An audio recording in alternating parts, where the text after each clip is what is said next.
السلام علیکم ورحمۃ اللہ تعالی وبرکاتہ۔ نحمدہ ونصلی ونسلم علی رسولہ الکریم، اما بعد فاعوذ باللہ من الشیطان الرجیم، بسم اللہ الرحمن الرحیم۔ ان اللہ وملائکتہ یصلون علی النبی یا ایہا الذین آمنوا صلوا علیہ وسلموا تسلیما۔ اللہم صلی علی سیدنا ومولانا محمد معدن الجود والکرم وآلہ الکرام وابنہ الکریم وبارک وسلم صلاۃ وسلاما علیک یا رسول اللہ صلی اللہ تعالی علیہ وسلم۔ اسلامی عقیدے بیان کیے جا رہے ہیں اور اس میں توحید الہی کا بیان جاری ہے۔ بہت ساری چیزیں اس سے پہلے بیان کی گئی، یہاں ایک سوال شامل کرتے ہیں کہ توحید کے کتنے مرتبے ہیں، یعنی توحید کے کتنے درجات ہیں۔ جواب فرماتے ہیں کہ توحید کے 4 مرتبے ہیں۔ پہلا مرتبہ، اللہ پاک کے سوا کسی کو واجب الوجود نہ سمجھنا۔ واجب الوجود کا مطلب میں نے اس سے پہلے بیان کیا تھا کہ جو ہمیشہ سے ہو اور ہمیشہ رہے، جس کی کوئی ابتدا نہ ہو، جس کی کوئی انتہا نہ ہو، وہ صرف اور صرف اللہ تبارک و تعالیٰ کی ذات ہے، یعنی واجب الوجود صرف اللہ تبارک و تعالیٰ ہی ہے۔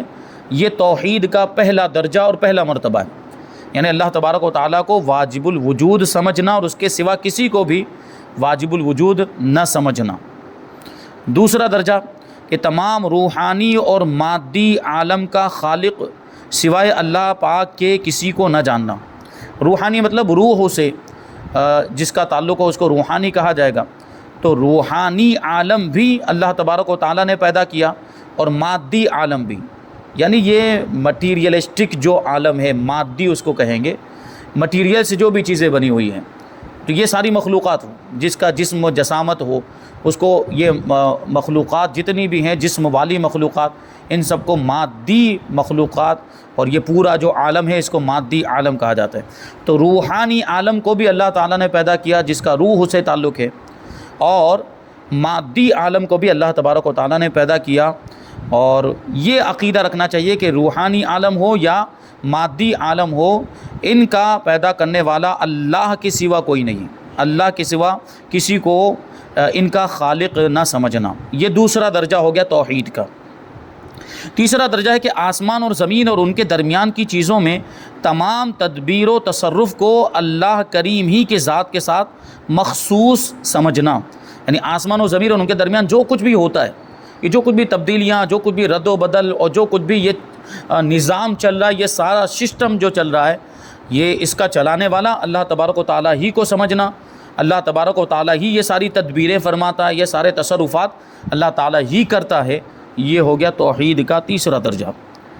چوتھا درجہ ہے کہ اللہ پاک کے سوا کسی کو مستحق عبادت نہ سمجھنا، یعنی اللہ تبارک و تعالیٰ کے علاوہ کسی کو بھی عبادت کے لائق نہ سمجھنا، کیونکہ اللہ تبارک و تعالیٰ ہی معبود ہے، وہی عبادت کے لائق ہے، اس کے علاوہ کوئی بھی عبادت کے لائق نہیں ہے۔ تو یہ 4 مرتبے اس کے بیان کیے گئے، 4 درجے بیان کر دیے گئے توحید کے۔ اس میں 2 چیزیں سب سے زیادہ اہم ہے یاد رکھنے کی۔ وہ 2 چیزیں کیا ہے؟ پہلی چیز کہ واجب الوجود صرف اللہ تبارک و تعالیٰ ہے، یعنی وہی ہمیشہ سے ہے اور ہمیشہ رہے گا۔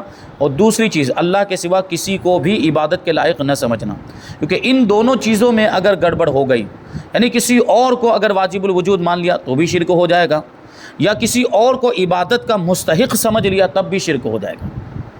بہرحال یہ بیچ میں جو 2 چیزیں بتائی ہیں کہ اگر روحانی یا مادی عالم کا کسی اور کو خالق مان لیا تو وہ بھی شرک ہی ہے، لیکن وہ اوپر آ گیا اس کے اندر۔ واجب الوجود وہی ہوگا جو یہ ساری چیزوں کو پیدا کرنے والا، وہ خالق حقیقی ہے۔ اور یہ سب تدبیریں فرمانے والی ذات بھی زمین و آسمان اور زمین و آسمان کے درمیان جو کچھ بھی ہوتا ہے، یہ تصرفات اور جو کچھ بھی رد و بدل، وہ سب اللہ تبارک و تعالیٰ ہی کرتا ہے۔ آگے ایک سوال ہے کہ اللہ پاک کا ذاتی اور صفاتی نام کیا ہے؟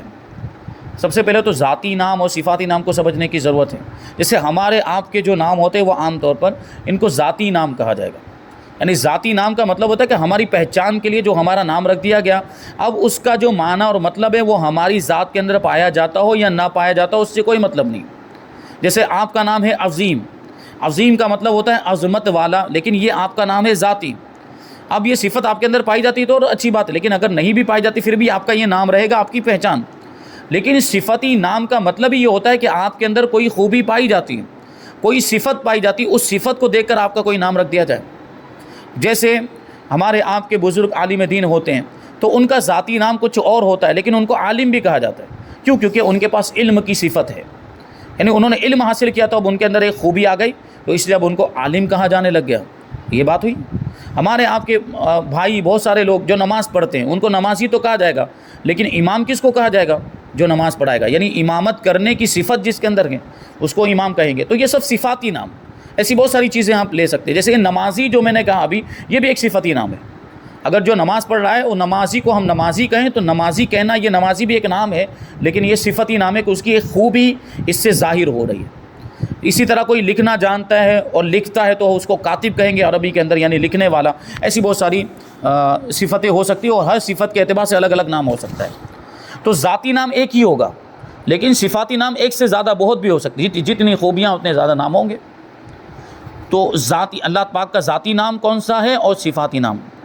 تو جواب دیتے ہیں کہ خدا پاک کا ذاتی نام اللہ ہے۔ اللہ جو ہے وہ اللہ تبارک و تعالیٰ کا ذاتی نام، اور اس کو اسم ذات بھی کہتے ہیں۔ اسم ذات کا مطلب یہ ہوتا ہے ذات کا نام، ذات کو بتانے والا۔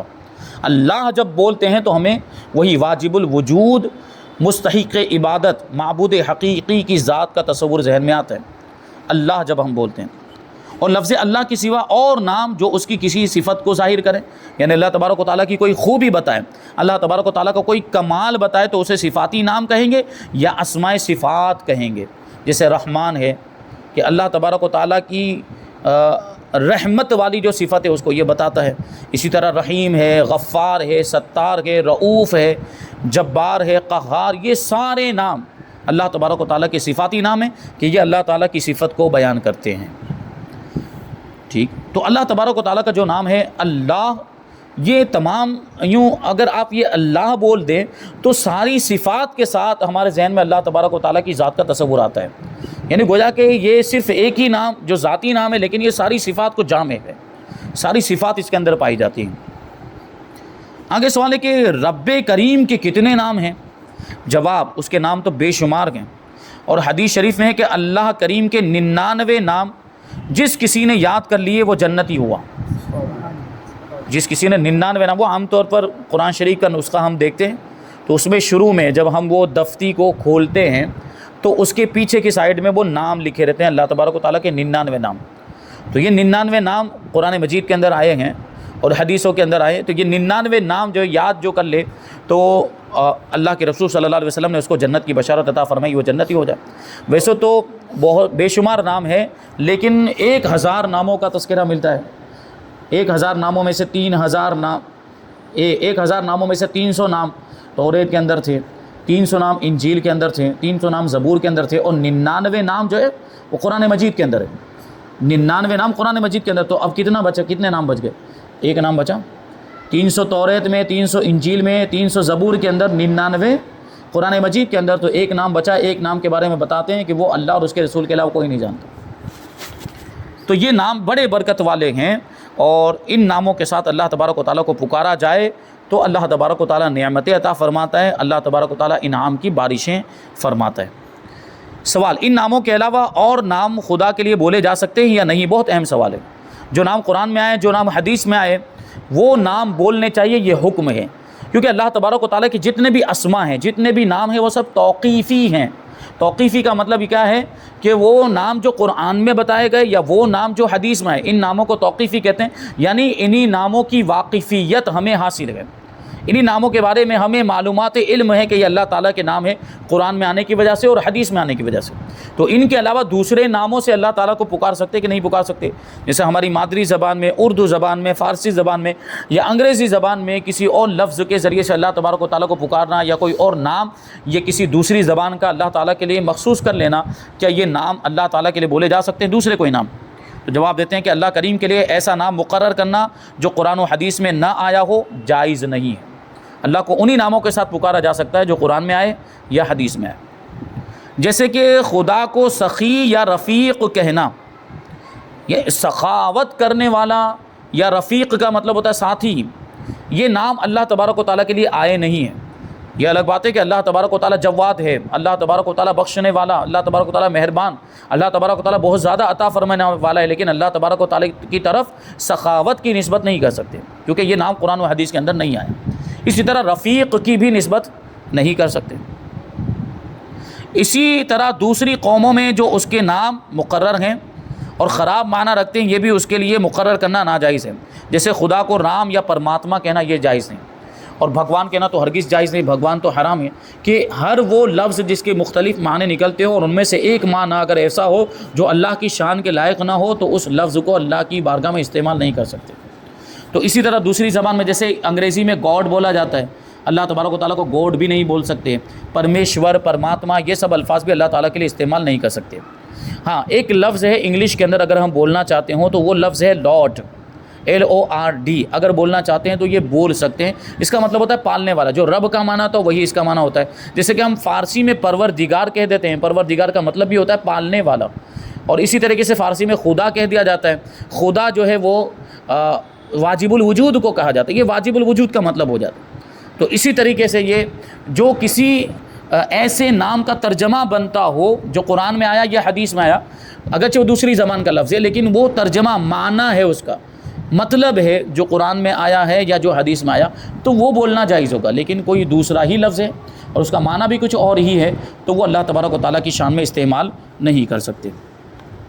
اچھا، آگے سوال ہے کہ کیا یہ دنیا ہمیشہ سے ہے؟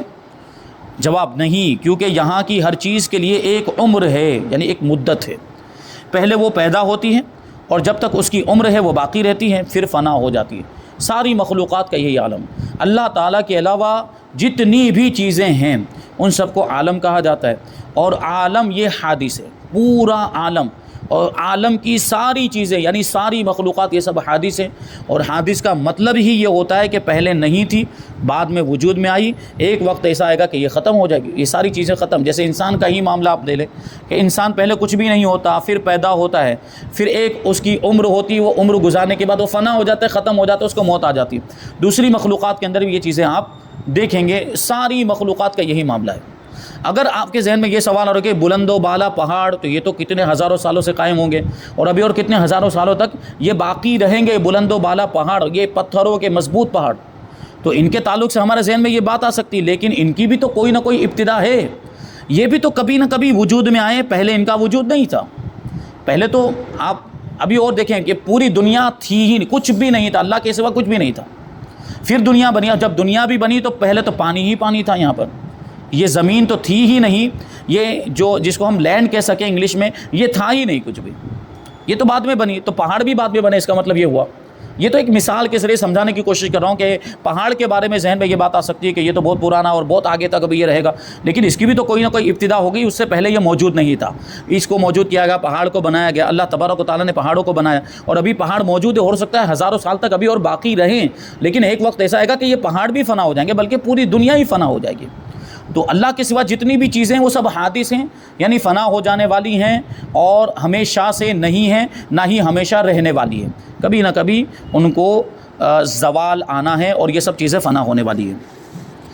آگے سوال ہے کہ دنیا کی چیزیں پیدا اور فنا کرنے والا کون ہے؟ ظاہر سی بات ہے اللہ تبارک و تعالیٰ ہے، ساری چیزوں کا پیدا کرنے والا اللہ تبارک و تعالیٰ، اور ان کو فنا کرنے والی ذات بھی اللہ تبارک و تعالیٰ ہی کی ہے۔ سوال، کیا اکیلے اسی نے ساری دنیا بنا ڈالی یا اور کوئی بھی اس کے ساتھ شریک ہے؟ یعنی دنیا بنانے میں کیا کسی اور نے بھی اس کی مدد کی؟ تو اللہ تبارک و تعالیٰ دیکھیے کسی کا بھی محتاج نہیں ہے، وہ مستقل بالذات، اللہ تبارک و تعالیٰ کے جو بھی کمال، جو بھی خوبیاں، اس کی جو بھی صفات ہیں وہ اس کی بالذات ہیں، بنفس ہی ہیں، خود اس کی ہیں، کسی کی دی ہوئی نہیں ہے، کوئی اس کا شریک نہیں، سب اس کے بندے اور اس کے پیدا کیے ہوئے ہیں، وہ اکیلا تمام جہان کا پیدا کرنے والا ہے اور اس کی قدرت رکھنے والا ہے، کوئی ذرہ اس کے حکم کے بغیر ہل بھی نہیں سکتا۔ یعنی اللہ تبارک و تعالیٰ نے ان ساری چیزوں کو پیدا کرنا چاہا، اس کی مشیت و ارادے کے مطابق یہ ساری چیزیں پیدا ہوئی ہے دنیا کی، اور ساری چیزوں کو اللہ تبارک و تعالیٰ نے ہی پیدا کیا۔ اب کچھ چیزیں دنیا میں ایک دوسرے کے لیے سبب اور ذریعہ بن جاتی ہیں، جیسے بچہ پیدا ہوتا ہے تو ماں باپ وسیلہ بنتے ہیں، ماں باپ اس کا ذریعہ بنتے ہیں، سبب بنتے ہیں، اور پھر بچہ وجود میں آتا ہے۔ ماں باپ کے درمیان نکاح ہوگا اور جسمانی تعلق قائم ہوگا تو پھر یہ بچہ، اس سے پہلے جو ہے کہ وہ پوری تفصیل بیان کی گئی کہ بچہ کیسے پیدا ہوتا ہے، تو ماں باپ سبب بنتے ہیں، لیکن یہ ظاہری سبب ہے، حقیقت میں تو بچے کو پیدا کرنے والی ذات اللہ تبارک و تعالیٰ ہی کی ہے، کیونکہ ان سبب، یہ اسباب کے اندر بھی جو تاثیر رکھی وہ اللہ تعالیٰ نے ہی رکھی، ورنہ تو بہت سے ایسے مرد اور عورت ہوں گے جن کے آپس میں تعلق ہوتا ہے لیکن اس کے باوجود اولاد نہیں ہوتی۔ اللہ چاہے تو ہو، اللہ نہ چاہے تو یہ بھی نہ ہو۔ تو اسباب کے اندر جو تاثیر پیدا ہوئی وہ اللہ تعالیٰ نے ہی پیدا کیا۔ تو حقیقی خالق اور حقیقی مؤثر یہ اللہ تبارک و تعالیٰ ہی کی ذات ہے۔ سوال، کیا ماں باپ سے بڑھ کر بھی کوئی مہربان ہے؟ جواب، اللہ پاک ماں باپ سے بڑھ کر بلکہ سب سے زیادہ مہربان اور رحم فرمانے والا ہے۔ 70 ماؤں سے زیادہ اللہ تبارک و تعالیٰ اپنے بندوں پر رحم فرماتا ہے۔ تو اللہ تبارک و تعالیٰ کب یہ چاہے گا کہ اس کے بندے جہنم میں چلے جائیں؟ اسی لیے تو اس نے اتنے اسباب مہیا کیے، ہدایت کے، رہنمائی کے، اتنی راہیں اس نے ہموار کی ہیں، اور اتنے طریقے، اتنے ذریعے ہمیں دیے ہیں انسانوں کے سامنے، اتنے دلائل واضح کر دیے، اتنی نشانیاں اللہ تبارک و تعالیٰ نے متعین کی، انبیاء کرام کو بھیجا ہدایت کے لیے، رہنمائی کے لیے، تاکہ بندے سیدھے راستے پر آ جائیں، جنت والے کام کریں، جنت میں جائیں اور اللہ کی بخشش اور مغفرت کے حقدار بن جائیں۔ لیکن اس کے باوجود بھی یہ اللہ تعالیٰ کی مہربانی، یہ اللہ تبارک و تعالیٰ کی رحمت ہے کہ اتنے سارے اسباب اللہ تبارک و تعالیٰ نے مہیا فرمائے ہدایت کے، رہنمائی کے۔ اب اس کے باوجود بھی اگر کوئی ہدایت حاصل نہ کرے تو پھر تو اسی کا قصور ہے نا، وہ اس کی کمی، اس کی کوتاہی ہے۔ اب اس پر عذاب آ جاتا ہے یا وہ جہنم میں جاتا ہے تو وہ اپنے عمل کی وجہ سے جاتا ہے، اس سے اللہ کی رحمت پہ کوئی فرق نہیں آئے گا۔ سوال، اللہ پاک کے بارے میں یہودی، عیسائی اور مشرکین کیا کہتے ہیں، یعنی ان کے عقائد کیا ہیں اللہ تبارک و تعالیٰ کے بارے میں؟ جواب، یہودی حضرت عزیر علیہ السلام کو، جو ایک اللہ کے نبی گزرے ہیں، حضرت عزیر علیہ السلام کو، اور عیسائی حضرت عیسیٰ علیہ السلام کو اللہ کا بیٹا کہتے ہیں معاذ اللہ، جبکہ اللہ تبارک و تعالیٰ کا کوئی بیٹا نہیں۔ میں نے کل والے درس میں بتایا تھا کہ اگر بیٹا ہو تو پھر وہ بھی خدا ہونا چاہیے، تو وہ محال ہے، یعنی دوسرا خدا ہو ہی نہیں سکتا، تو پھر بیٹا بھی نہیں ہو سکتا۔ اسی طرح مشرکین فرشتوں کو اللہ پاک کی بیٹیاں کہتے ہیں، اور اس کے ساتھ مخلوق میں سے کسی نہ کسی کو شریک ٹھہراتے ہیں، یعنی مشرکین دوسرا کوئی خدا بھی مانتے ہیں، جیسے مورتیاں، مجسمے، بت وغیرہ بنا لیتے ہیں اور ان کو خدا مانتے ہیں۔ یہ سب کفر ہے اور مسلمانوں کے عقیدے کے خلاف ہیں۔ کفار و مشرکین جیسا اسے ماننے کا حق ہے سچے دل سے، اس طرح نہیں مانتے، یعنی اللہ تعالیٰ کو جیسا ماننا چاہیے ویسا نہیں مانتے۔ یہود و نصارہ بھی اللہ کو ماننے کا دعویٰ کرتے ہیں، بلکہ مشرکین بھی اللہ کو ماننے کا دعویٰ کرتے ہیں، لیکن جیسا ماننا چاہیے ویسا نہیں مانتے۔ اگر حقیقت میں جیسا ماننا چاہیے ویسا مانتے تو پھر شرک نہ کرتے، پھر کفر نہ کرتے۔ یہ کفر کر رہے ہیں، شرک کر رہے ہیں، مطلب یہ ہے کہ اللہ کو جیسا ماننا چاہیے ویسا نہیں مانتے۔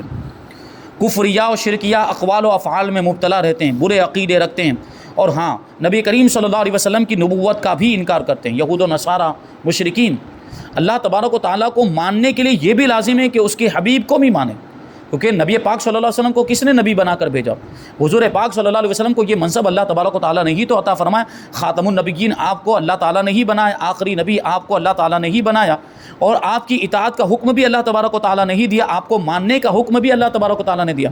تو اب اگر کوئی حضور کو نہیں مانتا، اس کا مطلب یہ کہ وہ اللہ تعالیٰ کا نافرمان ہے اور اللہ تبارک و تعالیٰ کے حکم کو نہیں مان رہا ہے، اور حضور کو نہ ماننا، آپ کی رسالت کو نہ ماننا، یہ بھی کفر ہے۔ تو یہ انکار کرتے ہیں یہود و نصارہ اور مشرکین حضور پاک صلی اللہ علیہ وسلم کی نبوت کا۔ ان پر ایمان لا کر اور ان کی لائی ہوئی شریعت کی ہر بات کو سچے دل سے قطعی یقینی تصدیق کرنا ہی اسلام میں داخل ہونے اور نجات کے لیے ضروری ہے۔ یعنی حضور پر ایمان لانا بھی ضروری ہے، اور حضور کی لائی ہوئی شریعت پر بھی ایمان لانا ضروری ہے۔ شریعت کی ہر بات پر، ہر حکم پر ایمان لانا ضروری ہے کامل مسلمان ہونے کے لیے۔ یعنی شریعت کی ایک بات کا بھی اگر انکار کر دے جو قطعی طور پر ثابت ہے تو وہ کافر ہو جائے گا۔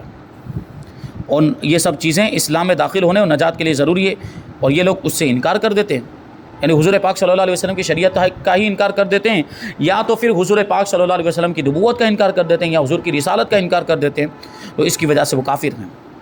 آگے ایک سوال ہے کہ مسلمان اللہ پاک کے بارے میں کیا کہتے ہیں، یعنی مسلمان اللہ کے بارے میں کیا عقیدہ رکھتے ہیں؟ یعنی پہلے وہ یہود و نصارہ اور مشرکین کا عقیدہ بتا دیا، اب مسلمانوں کا عقیدہ بتا رہے ہیں کہ مسلمان اللہ تعالیٰ کے بارے میں کیا کہتے ہیں، یعنی کیا عقیدہ رکھتے ہیں۔ جواب، مسلمانوں کا عقیدہ یہ ہے کہ اللہ پاک یکتا ہے، یعنی اکیلا ہے، بے مثل و بے مثال ہے، وہ نہ کسی کا باپ ہے، نہ بیٹا ہے، نہ اس کی کوئی بیوی ہے، نہ رشتہ دار ہے، وہ سب سے بے نیاز ہے، یعنی اس کو کسی کی ضرورت نہیں ہے، وہ کسی کا محتاج نہیں، اور ساری مخلوق اس کی پیدا کردہ، یعنی ساری مخلوقات کو اللہ تعالیٰ نے پیدا کیا ہے، اور ساری مخلوق اسی کی محتاج ہے، ساری مخلوق کو اللہ تعالیٰ کی ضرورت ہے۔ وہ سارے عالم کا پاک پروردگار ہے، یعنی سارے عالم کا پالنے والا ہے، سب کو وہی روزی پہنچاتا ہے، سب کو وہی رزق دیتا ہے اور اس کا کوئی شریک نہیں ہے۔ یہ مسلمان اللہ تبارک و تعالیٰ کے بارے میں عقیدہ رکھتے ہیں۔ ابھی اور اس باب میں کچھ سوالات ہیں، جیسے اللہ تبارک و تعالیٰ کی عبادت ہم کیوں کرتے ہیں، اللہ پاک کے بارے میں کچھ اور بنیادی عقائد ہمیں کیا رکھنے چاہیے، اور اس کے بعد ذات و صفات کا بیان، یعنی اللہ تبارک و تعالیٰ کی ذات اور اللہ تبارک و تعالیٰ کی صفات، یعنی وہ خوبیاں جو اللہ تبارک و تعالیٰ کی ذات میں پائی جاتی ہیں، یعنی ساری خوبیاں ہی پائی جاتی ہیں۔ اللہ تعالیٰ کی ذات میں کوئی کمی نہیں، کوئی نقصان نہیں، ساری خوبیاں پائی جاتی ہیں اللہ تبارک و تعالیٰ کی ذات میں، سارے کمالات کا جامع ہے اللہ تبارک و تعالیٰ۔ انشاءاللہ یہ ساری چیزیں آنے والے درس میں ہم شامل کریں گے۔ اللہ تبارک و تعالیٰ کی بارگاہ میں دعا ہے کہ جو کچھ بھی بیان ہوا اس پر ہم سب کو عمل کرنے کی توفیق عطا فرمائے۔ وما علینا الا البلاغ۔ السلام علیکم۔